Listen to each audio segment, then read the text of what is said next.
Very good morning, very good morning. Oh, the youth are leaving. Thank you for that sign and that prompt. If you are in school years 7 to 9, this is your moment of glory in the crypt there with Hannah and the team. Please do go down. If you're a visitor, Hannah's leading our youth team today. Head on down.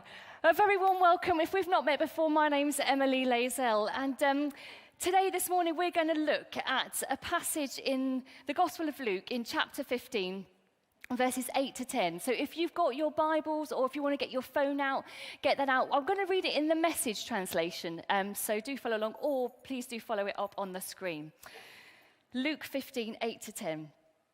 Or imagine a woman who has 10 coins and loses one. Won't she light a lamp and scour the house, looking in every nook and cranny until she finds it? And when she finds it, you can be sure she'll call her friends and neighbors, celebrate with me. I found my lost coin. Count on it. That's the kind of party God's angels throw every time one lost soul turns to God. This is a story about a woman who has 10 coins but loses one. One Saturday afternoon, we lost a coin, but it wasn't so much the drama around losing the coin in particular that was an issue, but where it was lost. Martin and I have got 4 sons, and one of them walked into the kitchen and said, "Mum, I've swallowed a coin."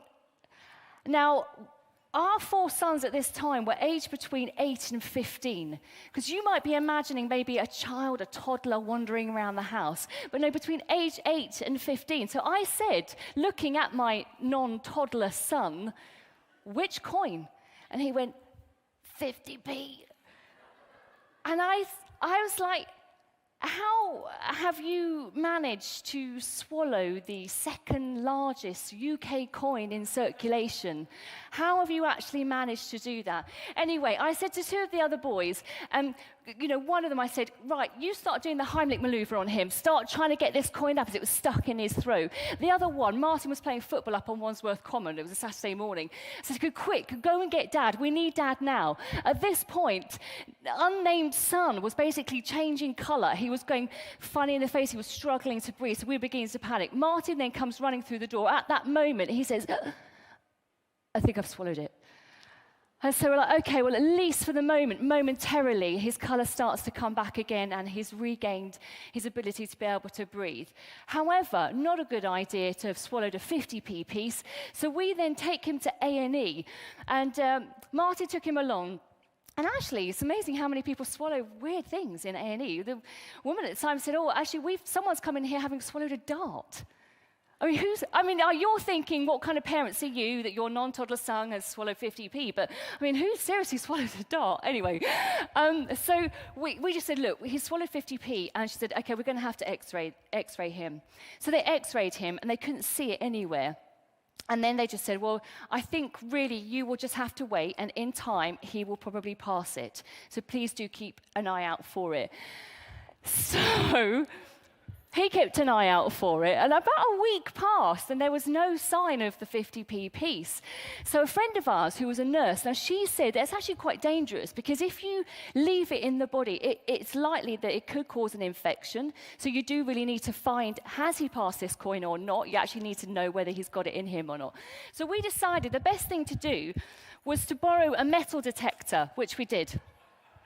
So we borrowed this metal detector, and we laid our son out on the floor, and then we scanned him like this over him, and sure enough, we were like, it's in him still. Seriously, it's still in him. And then we realized there was a piece of metal underneath the carpet. So we moved him again to a different part of the room, another bit of the carpet, and we moved it over him, back and forth, and nothing, no bleep, no nothing. And with this coin, well, it was well and truly lost. We never found it. We still haven't found it. We don't know where it is. So this is a mystery. That's one of those things. When I get to heaven, I'll say, "Lord, what happened to that 50p piece?" But the thing was, we weren't worried about the coin. We weren't worried about the money itself. It wasn't the coin that was an issue. We were worried about our son. We were worried about our child. That was the thing that we were of greatest concern about. And Jesus' story is not about losing money. It's not about lost cash or coins. It's about people. It's about people who are lost. It's about people like you and people like me. And Jesus was telling this story to the religious leaders at the time, like the church pastors. And they were having a go at him. They were criticizing him for the people that he was hanging out with and judging him for who he was hanging out with. So then Jesus embarks on a bit of a sort of 3-part Netflix series at this moment. And he starts, part 1 is the story of the lost sheep, which you can read beforehand, the log line of which is about going out to the lost that have wandered off and bringing them back home. The 3rd part is the lost son or the lost sons, where you've got one that's gone and wandered off, and you've got the other one that's still at home, but that's still living as a lost son because he's living as a slave rather than a son.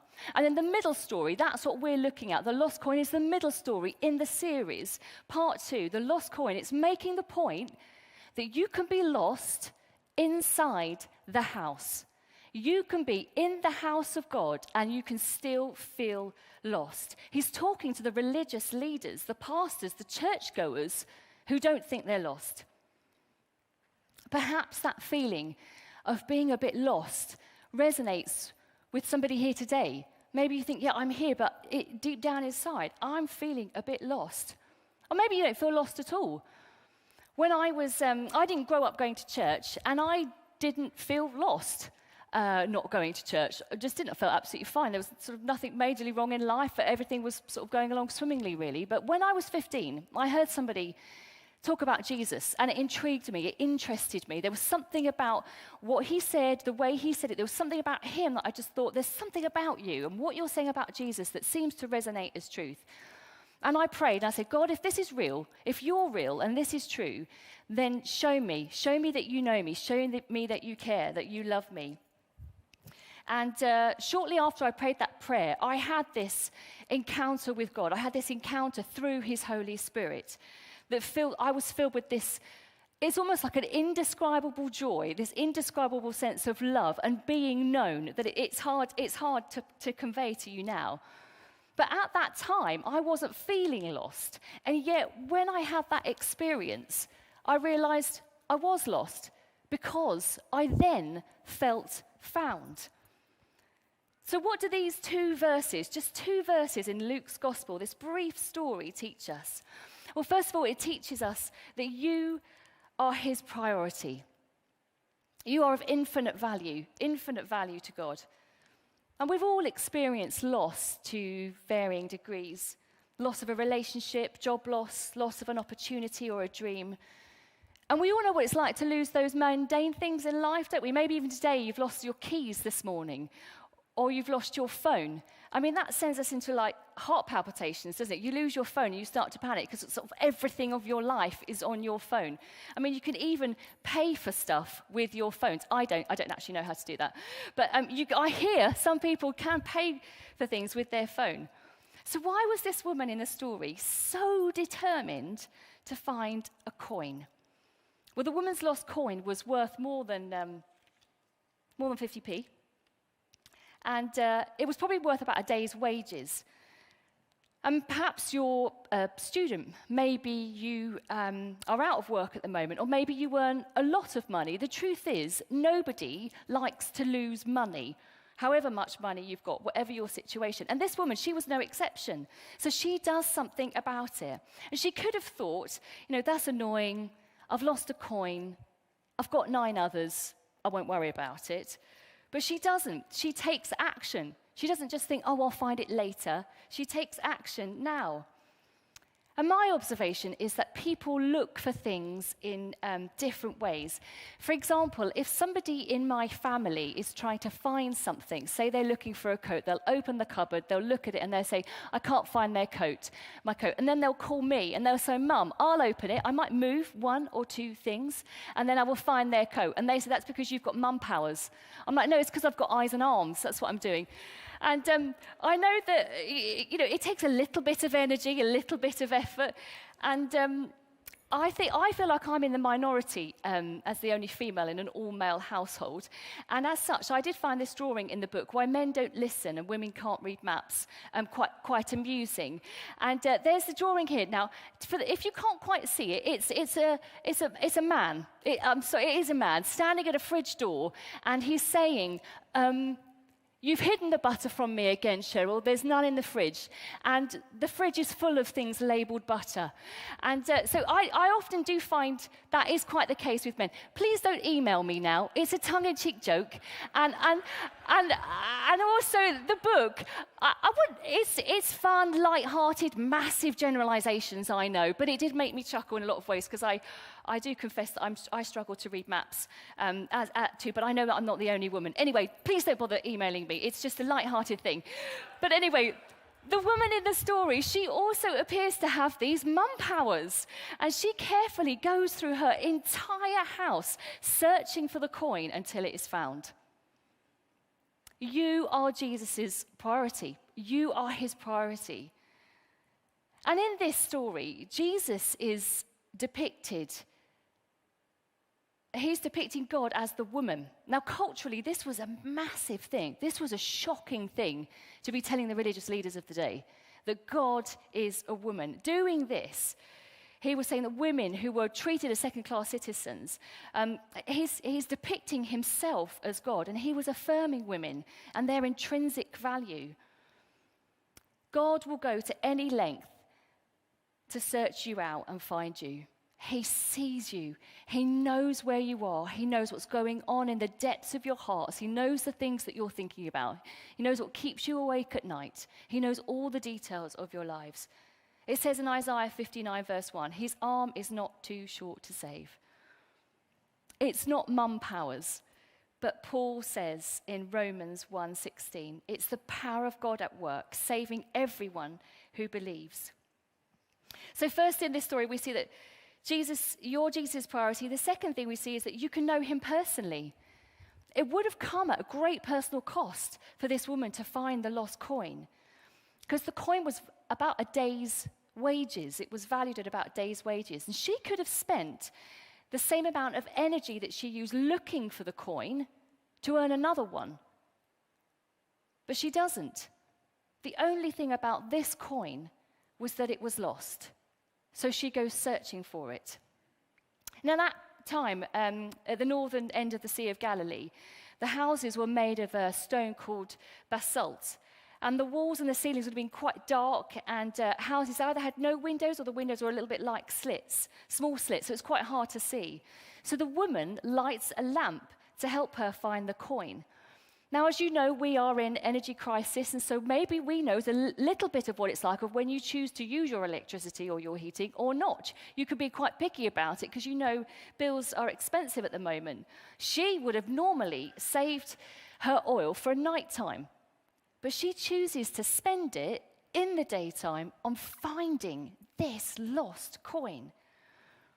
And the oil in the story represents Jesus. Because in the Gospel of John, Jesus says, I am the light of the world.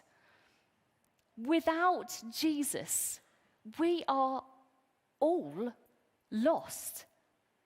Romans 3:23 says, for all have sinned and fall short of the glory of God. But this story of hope is that God has sent his Son to find us and rescue us. Luke 19 says to find and restore the lost in the Message translation.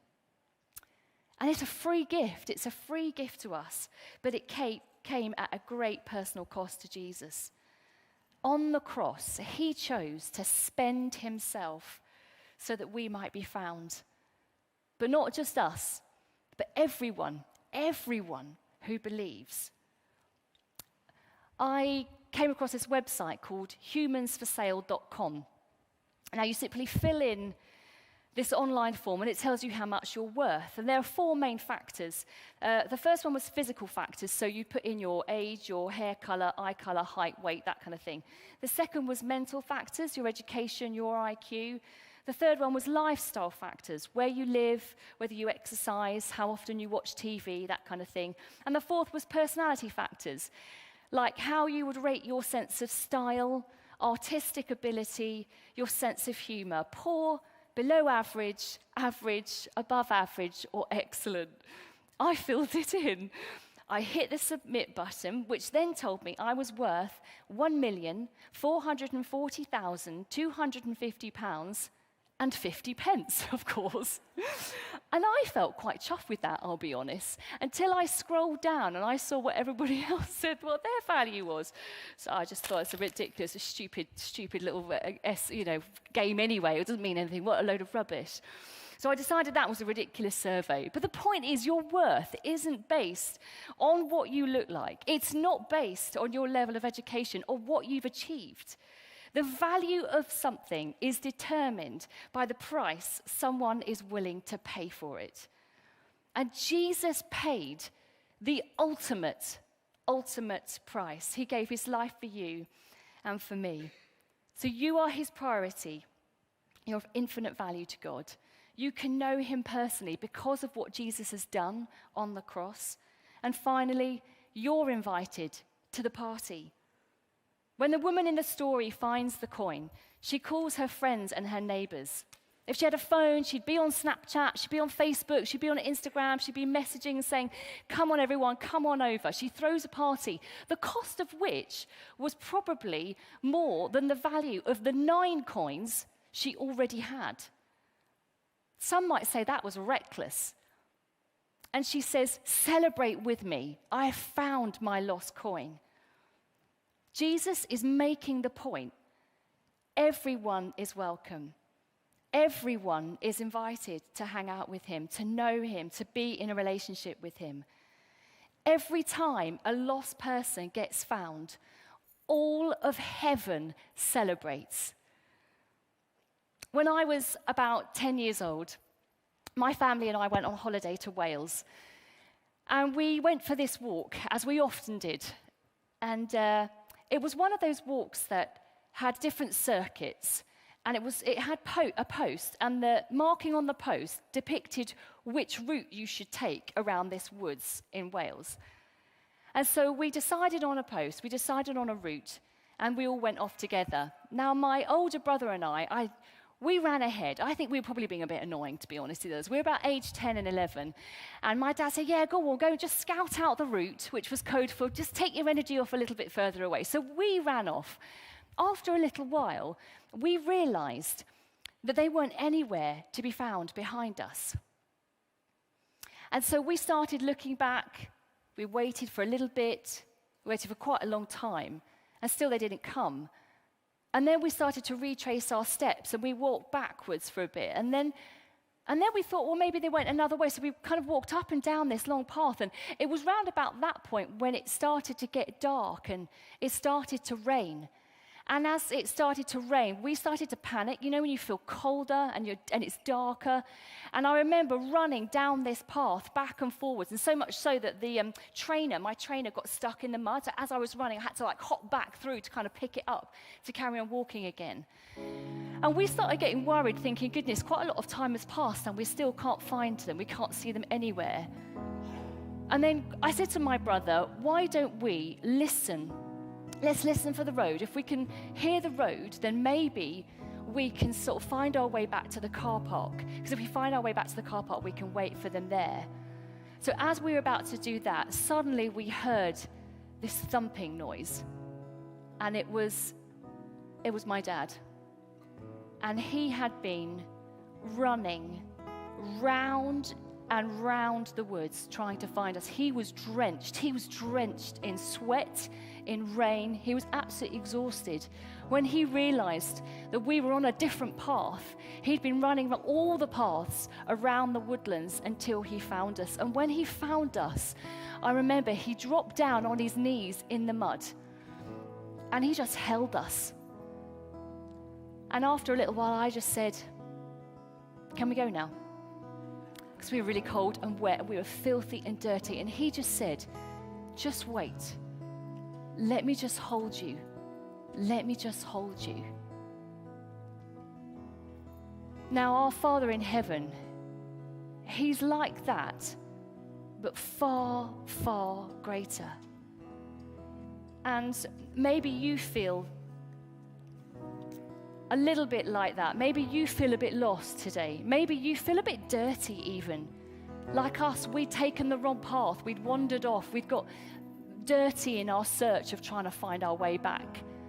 And maybe you feel a bit like that deep down. Perhaps even you present pretty well here at church this morning, but deep in your heart you feel a bit lost. Maybe you feel a bit dirty, a bit ashamed. I don't know. But God is a loving Father. He's a loving Father. And he never gives up looking for you. And you might have been a Christian a long time, but deep in your heart, you still feel like you've wandered off. And maybe this morning, he's just wanting to say to you, I know where you are, and I'm reaching out to you. I am running for you today. Because he's the Father who never gives up looking for you until you are found. And you can choose whether to be found or not. You can choose. And do you know this love, I wonder, today? Do you know this love, not just in your head, but in your heart? Why don't we stand? And the band are going to sing. And I just want to encourage you in this moment as we sing this song, just to come and connect with God and just to respond. And then we're going to pray.